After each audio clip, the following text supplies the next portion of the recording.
Bienvenidos a Ifa Stories, donde la sabiduría ancestral se une con la narración moderna. Adéntrate en el mundo sagrado de Ifa, el sistema espiritual yoruba, donde cada historia encierra el poder de la adivinación, el destino y un profundo conocimiento cultural. Acompáñanos mientras desvelamos los misterios de los orishas, las fuerzas divinas que guían nuestro camino, Orunmila, los irunmoles y muchos más. Cada historia es un puente entre el pasado y el presente, tejiendo lecciones atemporales que inspiran, iluminan y transforman. Abraza la sabiduría, honra la tradición y embárcate con nosotros en el corazón de Ifa. Suscríbete ahora y deja que las historias te guíen. Para explorar historias yoruba completas, enseñanzas de Ifa y sabiduría ancestral, visita nuestro sitio web www.ifastories.com.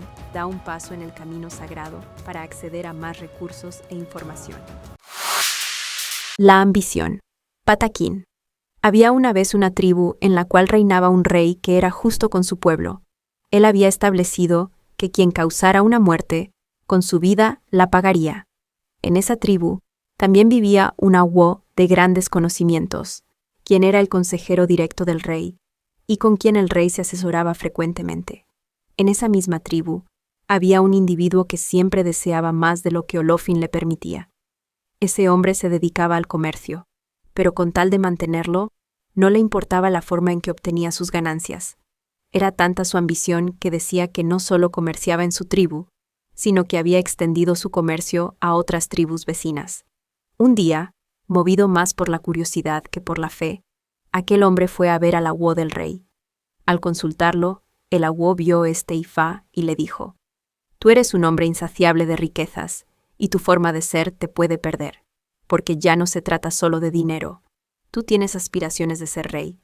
Confórmate con lo que Olofin te ha dado y no trates de ser lo que no serás». Luego le indicó: «Tienes que hacer ebo con acuco, chachará, grillo grifo, eyelemejí, un pedazo de hueso de res, así a funfun, bogbo, eku, eya, aguado, yopolopo, owo». Aquel hombre no creyó en las palabras del awo ni realizó el ebo. Por el contrario, se burló de él. Con el paso del tiempo, ese individuo, movido por su afán de riquezas y poder, comenzó a planear una revuelta en contubernio con otros, con la intención de derrotar al rey y tomar el poder, tal como lo había predicho el awo. Pero como todo lo malo no es bien visto por Olofin, el awo le hizo osode al rey y le dijo que debía hacer ebo para no ser traicionado. El rey obedeció, y cuando el hombre ya tenía preparada su fechoría, en el día señalado para el derrocamiento, se colocó al frente de sus seguidores y con una adá, machete, en la mano, mató a uno de los fieles del rey. Fue hecho prisionero y llevado ante el soberano. Ese hombre negó los cargos que se le imputaban. El rey entonces le pidió al awo que consultara a Ifa, y así lo hizo. Ifa reveló la verdad de lo sucedido, pero el hombre continuó insistiendo en su inocencia respecto a la revuelta y al asesinato. Entonces el awo le dijo al rey: «Haga traer el cadáver». Así lo hizo el rey, colocando el cuerpo frente al acusado. El awo dijo: «Este asesinato fue cometido sobre uno de los nuestros por causa de nuestra ambición. Olofin ha hecho que salga a la luz lo que tú intentaste ocultar». Olofin ordenó que se golpeara el cadáver con una canilla de res. Así fue como el cadáver resucitó y pudo decir quién había sido su asesino.